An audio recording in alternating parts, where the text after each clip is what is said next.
My name is Richard, and I need to tell you something I should have realized 40 years ago.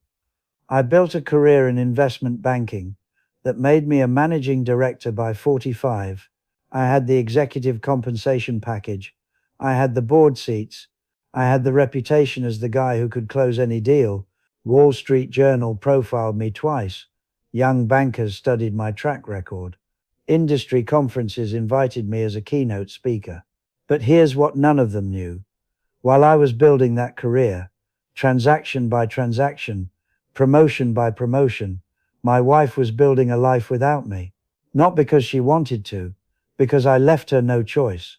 And 7 years ago, when she finally filed for divorce after 40 years of marriage, I read the petition.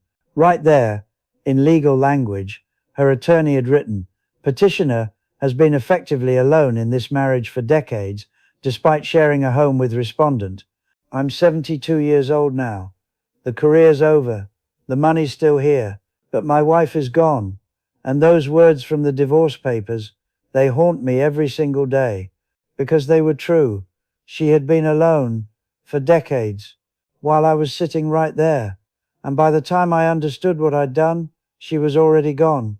Emotionally first, then legally, then permanently. And if you're out there right now, telling yourself your spouse understands, telling yourself you're building your future together, telling yourself you'll have time to reconnect later, I need you to hear this story, because I told myself those exact lies for 40 years, and I was wrong about everything. Let me take you back to 1975. I was 32 years old, newly married to Catherine, my college sweetheart, and I'd just gotten hired at Goldman Sachs.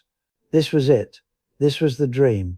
If I could just survive the first few years, if I could just prove myself, I'd make vice president, then managing director, then partner maybe, financial security for life.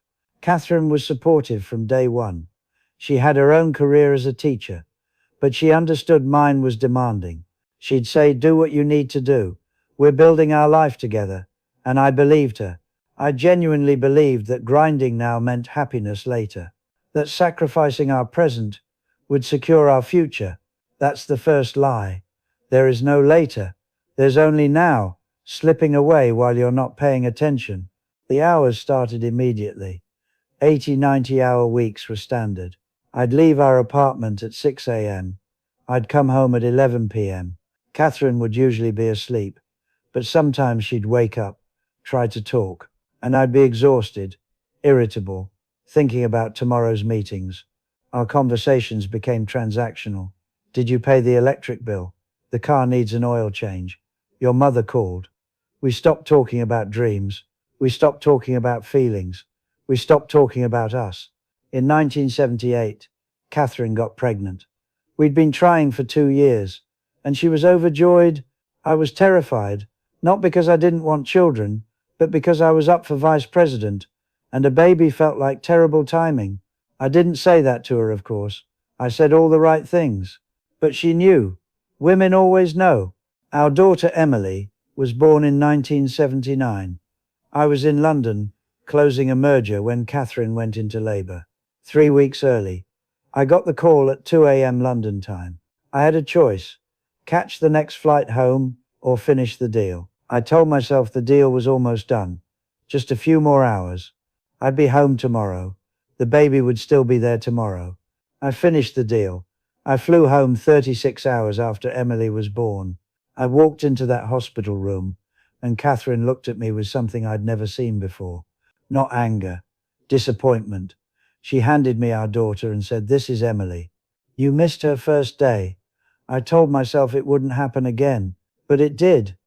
Again and again and again. In 1981, we had our son David. I was there for the birth this time, but I was on the phone with Tokyo within an hour.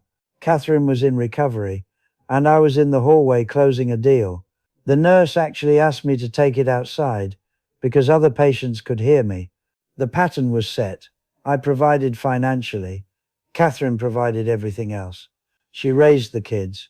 She managed the household. She built the life.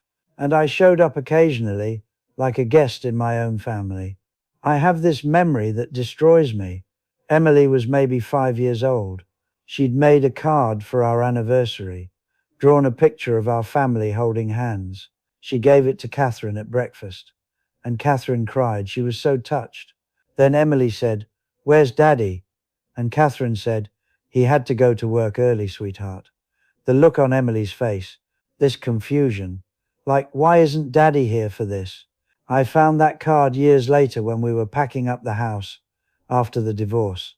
Catherine had kept it in a box with dozens of other cards, drawings, school projects, things the kids had made that I'd never seen because I was never there. By 1985, I'd made managing director, big promotion, huge salary increase. We moved to a house in Connecticut. Catherine could quit teaching if she wanted. I told her, "See, it's all paying off, we've made it." She didn't quit teaching. She said she liked working. But I think the truth was, she needed something that was hers, something I couldn't ignore or miss or deprioritize. Her students needed her in a way I'd stopped needing her. Our marriage became a parallel existence. We lived in the same house. We slept in the same bed, but we weren't partners. We were roommates who occasionally had sex and shared checking accounts. She had her life, the kids, her teaching, her book club, her garden. I had my life, work, work, work, and more work. The kids grew up. Emily graduated high school in 1997. I was there, but I took calls during the ceremony. David graduated in 2000. I almost missed it for a client emergency, but made it at the last second. Catherine stopped expecting me to be present. She stopped being disappointed when I wasn't. She just stopped expecting anything from me at all. That should have terrified me. Instead, I felt relieved. Less pressure, less guilt. If she didn't expect me to show up, I didn't have to feel bad when I didn't. In 2003, I made partner, everything I'd worked for, the pinnacle. I was 60 years old, and I'd achieved every career goal I'd ever set. I thought, this is it. Now I can slow down. Now Catherine and I can finally reconnect, travel, spend time together, become a couple again. I suggested a trip to Italy, just the two of us. She looked at me like I was a stranger and said, "Why? Not why Italy? Why now? Why, after 28 years of marriage where I'd been essentially absent, did I suddenly want to spend time with her?" I didn't have a good answer. We went to Italy. It was a disaster. We had nothing to talk about. I didn't know her anymore. I didn't know her favorite foods, her favorite movies, what she did with her days. She'd become this complete person without me, and I'd been too busy to notice. On that trip, sitting in a restaurant in Rome, she said something I'll never forget. She said, "Thomas, when was the last time you asked me how I was feeling? Not how my day was, how I was feeling." I couldn't answer. I genuinely couldn't remember. She said, "I've been lonely for so long that I don't even remember what it feels like to not be lonely. And the worst part is, you're sitting right here." I got defensive. I said we were on vacation together. I was here. I'd taken time off work. What more did she want? She just looked at me with such sadness and said, "I want a husband, not a roommate who schedules time with me like a business meeting." But I didn't change. Not really. I made small efforts for a few weeks, then slipped back into old patterns. Work was comfortable. Work made sense. Work didn't require emotional vulnerability or difficult conversations about feelings. The kids had their own lives by then. Emily was married, living in California. David was in grad school. The house was too big, too quiet. Just Catherine and me, strangers who'd spent 30 years living parallel lives. I started traveling more for work. It was easier than being home in that silent house with a woman who looked at me like she was trying to remember why she'd married me. In 2008, the financial crisis hit. My firm took massive losses.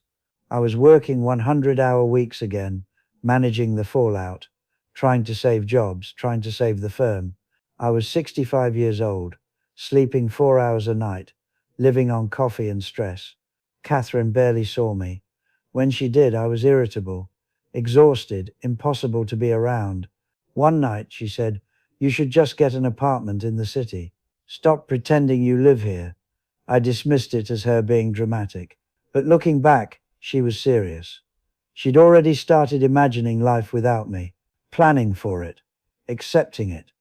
In 2010, I finally retired, 67 years old, and suddenly I had all this time.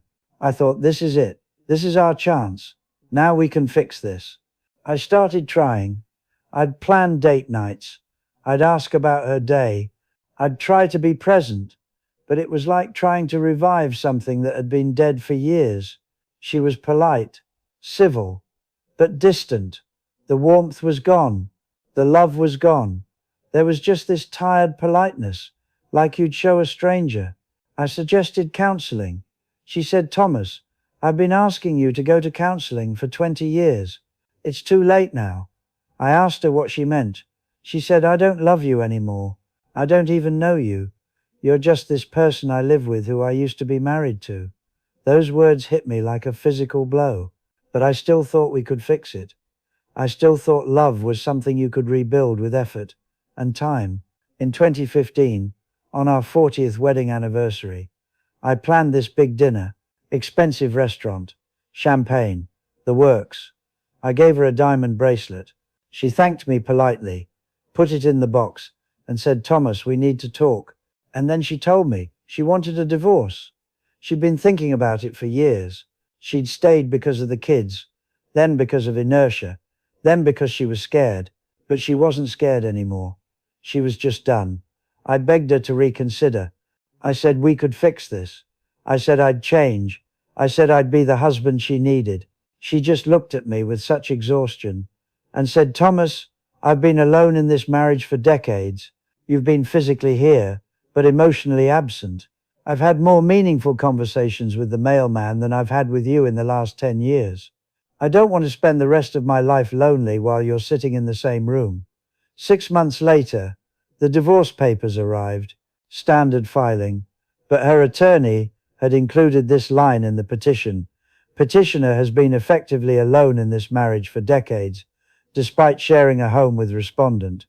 Reading that, in legal language, in a document that would be filed with the court, I finally understood. This wasn't her being dramatic or emotional. This was her legal truth, her lived experience. She had been alone for decades. While I was there, I tried to fight the divorce, not because I loved her in any real way, but because I was terrified of being actually alone, of not having her there as this constant I'd taken for granted for 40 years. But she was done. The divorce was finalized in 2016. 40 years of marriage ended. We split everything. She kept the house. I got an apartment in the city. She got her freedom. I got exactly what I'd chosen, to be alone. The first year after the divorce was brutal. I'd wake up expecting to hear her in the kitchen. I'd come home expecting to see her reading in the living room. But there was nothing. Just silence. Just me. I tried to date a few women, all disasters, because I didn't know how to be in a relationship. I'd never learned. I'd spent 40 years married and never actually learned how to be a partner. I tried to reconnect with the kids. Emily was civil but distant. David avoided my calls. They'd spent their childhoods watching me ignore their mother. Why would they want a relationship with me now? Catherine, meanwhile, thrived. She started traveling. She joined groups. She dated. I heard through Emily that she was happy, actually happy, for maybe the first time in decades. And I was alone, in my expensive apartment, with my retirement accounts and my investment portfolio, and absolutely nobody to share any of it with. I'm 72 years old now, 7 years post-divorce. Catherine remarried 2 years ago, to a retired teacher she met at a book club. Emily told me about the wedding. Small ceremony. They looked happy, she said. Catherine looked young again, alive. I wasn't invited. Of course I wasn't invited. I was her ex-husband, who'd wasted 40 years of her life. Why would she want me there? Here's what took me 72 years to learn. Your spouse will not wait forever. Marriage isn't something that survives on autopilot. You can't ignore someone for decades and expect them to still be there when you're finally ready to pay attention. I chose my career over my family for 40 years, and my wife's divorce papers told the truth. She had been alone for decades. While I was sitting right there, while I was sleeping in the same bed, while I thought everything was fine because we hadn't fought, because the bills were paid, because we were still technically married, but she was alone, profoundly, devastatingly alone. And I did that to her. I chose that. Every day for 40 years, I chose work over her. And by the time I was ready to choose her, she was already gone. I see men today making the same mistake, working endless hours, coming home exhausted, having surface conversations with their wives, thinking everything's fine because there's no crisis, not realizing that the absence of crisis isn't the same as the presence of connection. Your wife won't tell you she's lonely every day. She'll tell you once, maybe twice. Then she'll stop expecting you to care, and she'll build a life without you, and by the time you notice, it'll be too late. If I could go back and talk to my 32-year-old self, here's what I'd say. That promotion isn't worth it. That deal isn't worth it. That client isn't worth it. Your wife is sitting at home right now, wanting to talk to you about her day, wanting to feel connected to you, wanting to build a life with you. And if you keep choosing work over her, one day she'll stop wanting those things, and you'll have all the money and success and nothing that matters. Your career will not keep you warm at night. Your achievements will not hold your hand when you're scared. Your bank account will not care about you when you're dying. But your wife would have, if you'd let her, if you'd chosen her, if you'd actually been present instead of just physically there. I built a successful career and lost the only person who ever really loved me. And now I'm 72 years old, alone in an apartment, with more money than I need, and nobody to spend it with. Catherine was right about everything. I had left her alone for decades. I had been a terrible husband. I had wasted 40 years of her life and mine. So if you're out there right now working late again, I'm begging you, close your laptop, go home, talk to your wife, not about bills or logistics, about real things, about feelings, about dreams. Be vulnerable, be present, actually be there, because I promise you, your work will not remember you when you're gone, but your wife will remember every time you chose work over her. And one day, if you're not careful, she'll stop waiting, and you'll end up like me, rich, successful, accomplished, and completely alone. Don't be me. Choose your wife, choose your marriage, choose presence, because time runs out, and divorce papers telling the truth about your failure are a hell of a thing to read at 65. Learn from me. Choose differently, before it's too late.